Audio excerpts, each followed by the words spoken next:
I was just seated here and I was laughing at myself because I have that desire. And there's one statement I always tell myself, I'm going to be rich. I just don't care when, but I know I am going to be rich.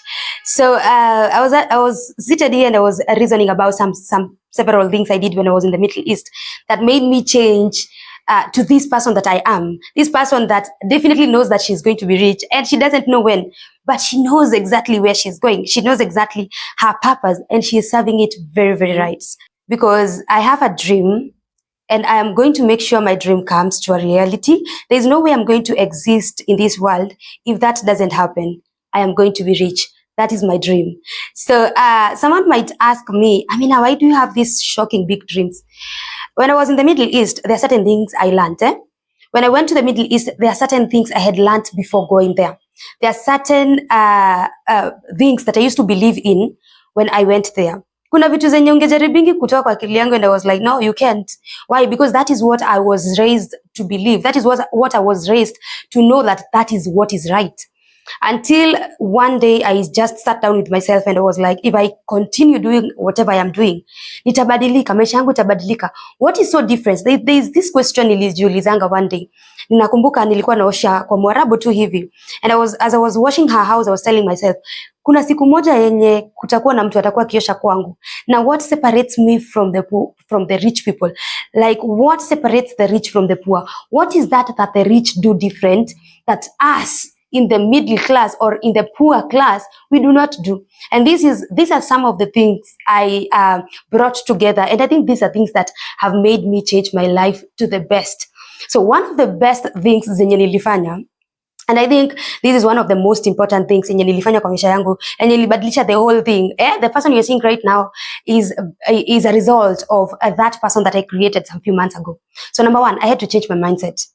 By changing your mindset, you have to be ready to learn. You have to be ready to learn from people who have been in that journey that you want to walk in and succeeded. Like I have read several books like Rich Dad, Poor Dad. I had to read those books for me to compare between the mindset of the rich dad and the poor dad. I also had to read the book Rich Daddy's Cash Flow Quadrant so that I can understand very well what the rich dad was doing different. It doesn't matter your level of education. You can change your mindset just at any position you are in. So when I was changing my mindset, kuna vitu kadhaa zenye nilijiambianga hizi lazima nifanye na hizi si lazima nifanye. So number one, I sat down and created a financial book because I realized that rich people have a certain strategy. Wamekaa chini, mtu ameandika chini, like ameandika, amebudget, yani amechora sketch yake vizuri. And also I realized before mtu achore, or these people who do designs and drawings, before mtu achore, you have to have a sketch. So this sketching is what I call the financial book.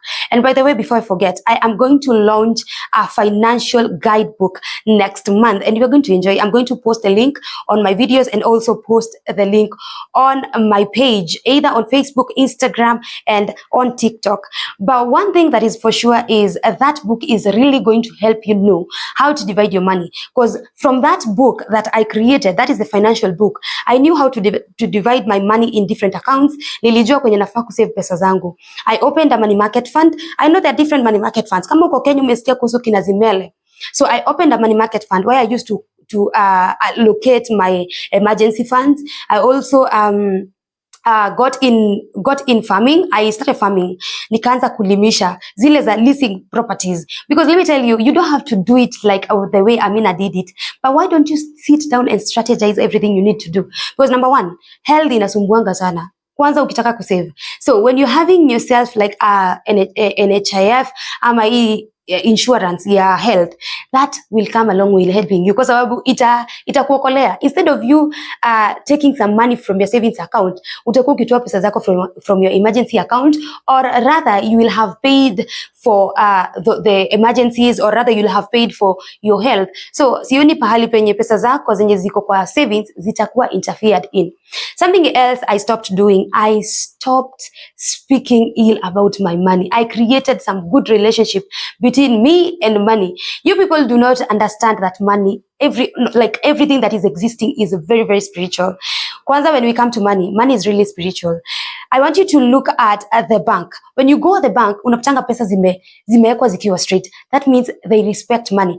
And in exchange of that, money respects the bank. That is why even in the bank, there is no a lot of noise. It's just very silent, a very conducive environment. Ukibreathe tu kwa hewa, una breathe fresh air. Meaning that the money in the accounts zinahitaji hewa safi. Zinahitaji respect. Si kufold tu pesa unarushanisha kwa mfuko. You're always complaining about money. Pesa zinasikia unashinda ukicomplain, I don't have this, I cannot get this, juu nini, hii pesa hata inisaidii. Mostly, I noticed, tukiwa girl, a lot of people used to say, pesa ya girl haiwezi inisaidia. And that is one thing that has really destroyed people living in the Middle East.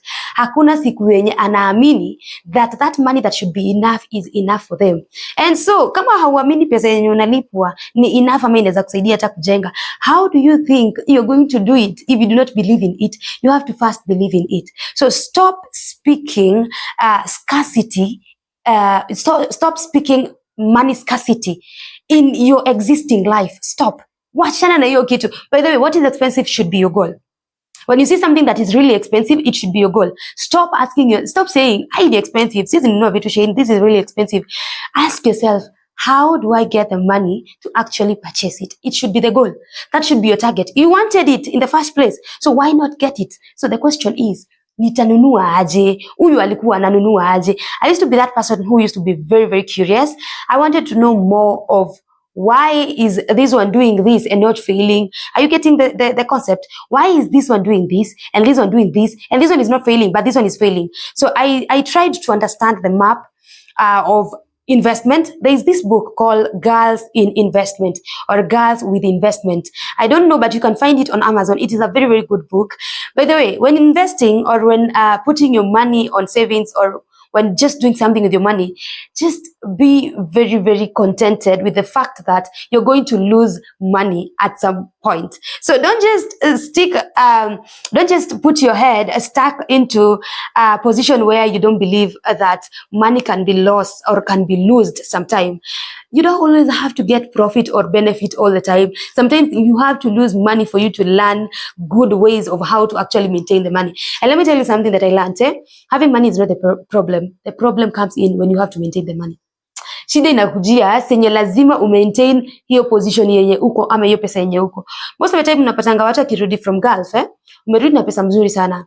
But for you to actually maintain the money that you have inakuwa very, very hard because you have not mastered the concept of you having money and investing and actually multiplying the money and having something constructive that is going on in your life that helps you or that gives you some good cash flow. Something else yenye nilifanya Middle East, I stopped complaining about every single thing that is happening around me. I changed my mindset and started embracing or started loving the job that I was doing. Nili realize for you to have some good or proper way of investment and some good proper way of savings, lazima akili yako ikuwe imetulia. Lazima akili yako ikuwe imeaccept. This is what I do. Lazima akili yako ikuwe imekubali. Hii ndio ninafanya na inanilipa hii amount na hivi ndio ninataka kulipwa ndio nifanye kenye nataka kufanya. I had to accept. By the way guys, I had to accept this is what I will do. Na nitaifanya na nifanya na roho moja. And I stopped complaining about my boss is doing this, my boss is doing that because the moment you start complaining, akili yako inatokanga, your energy doesn't flow in your own business, it starts flowing in other people's business. Like utaanza sasa kufikiria, boss wangu anakaa, boss wangu sijui nini, you start cursing your boss. Things that are meant to help you will not help you, but are going to help your boss because actually you're trying to find your boss and you're losing yourself in the process of trying to find your boss. And that is one thing I've seen a lot of people in the Middle East have. Mostly, unapata wako so much into 411 pia. So I used to not want or not engage myself into 411. Hizi vitu zenye wanajiingiza sijui TikTok lives where you start your lives and start discussing about people. Hiyo nilijiambia we not do it because it takes a lot of my time that should be used actually studying more about investments and savings. You're wasting a lot of time on things that do not help you. Unajiingiza kwa chaos, sijui mara we want to hire, sijui we want to bring in a president. You're there, wewe ndio unashikilia ballot. What for? Ask yourself, at the end of the day, hii kitu inanisaidia na nini? You know, when I started planning my 24 hours, guys, I realized that mimi na ule tajiri mkubwa, we all have 24 hours to exist. Nobody is given 26 hours. Now, here is the difference. Wewe unatumia 24 hours zako kufanya nini? I used to make sure nimemaliza kazi ya Mwarabu haraka, ndio niingie kwa room yangu, nipate time na ni invest on learning new skills. Sometimes I used to purchase books, even on Chrome. Nilikuwa na purchase books online so that I can read more. And I went to an extent of paying a financial advisor.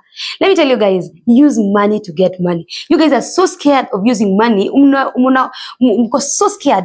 Let me tell you something that really saved me.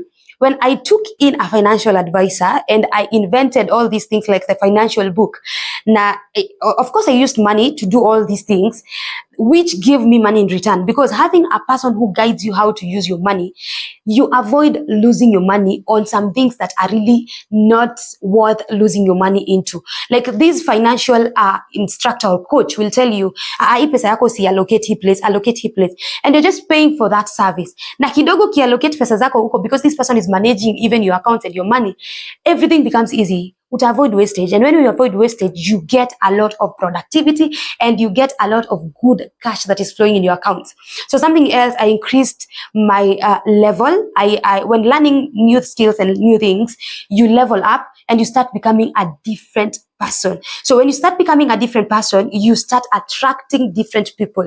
And that is also one good way of attracting riches and being wealthy in your life if you want to. Because the moment you start speaking like a wealthy person, the moment you start engaging with wealthy people and learning skills from them, that is when you start attracting those people closer to you. And when you start attracting them, opportunities come.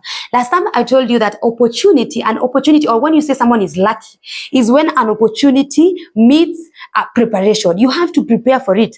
Like when I came back to Kenya, I was employed as a CRM in my Scope Limited company. And the reason why I was employed is because I had prepared myself enough to meet the opportunities or the gap that was remaining. So if I was in the Middle East and always saw myself as a housemate, that is where I would position myself till late. I would not level up myself and I would not find good reasons as to why I want to be a different person. But my urge and desire of actually wanting to be a different person, I really dreamt of being a different person, working on different fields, working with different people. And hapo ndo nilianzanga kucut the people that I was associating myself with. Friends, families, colleagues that hawakuwa wananisaidia. I had to cut them kabisa. And one thing I realized, teamwork really works. Because tulikuwa tunashikananga na some few 2 to 3 ladies, tunaanza kulimisha shamba. Tukipata profit, unajua tukilimisha shamba tukitoa pesa kidogo kidogo, now everything else we minimize pesa zenye tunaenda kuinvest huko ndani and we maximize profit yenye tunapata.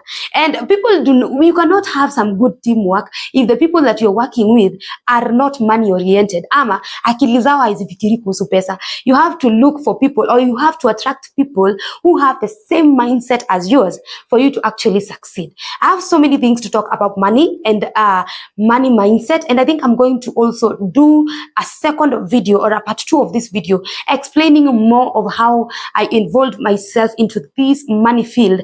And that is why I feel so complete and I am seeing every single dream that I had actually unfold. Because from all these things, I got myself into investment, got myself into entrepreneurship, got myself into employment, and I am doing so many coming up things that are going to work well with my life. You know, a lot of youths, they think that they have a lot of time to actually make their life or get their life together or make the goals that they had work or actually be on grounds. You do not have enough time. You have to start working right now. When you're young, you have a lot of energy. Where are you taking your energy? Because when you're young, opportunities are always so many. Because right now, you will not tell me that you are 20 and someone who is 50, you have got the same opportunities. Tukitravel Middle East, walikuwa wanachukua only from 21 years to 40 years. So tell me, when you've wasted a whole of your youthful life, where again do you expect to get that chance to actually travel and make your life different? You will not get the chance. So having said that, Having said that, I want to welcome everybody who has been on this platform for the first time or watched this video for the first time. Welcome into my YouTube channel. My name is Zawi Amina. I am glad I'm here today. I'm so happy and contented that I got to deliver what is inside me and what I've always loved doing. Also, to my retaining subscriber, don't touch that dial as usual. Make sure you turn on the notification bell ndio nikipost usishindwe ama ukose kuona kenye nimepost. Something else, please make sure you click on that like button and make sure you share this video if you think it was of help to you. Thank you so much for being here. You can also reach me on TikTok, as I said earlier, and on Instagram at Zawi Amina. Shukran sana.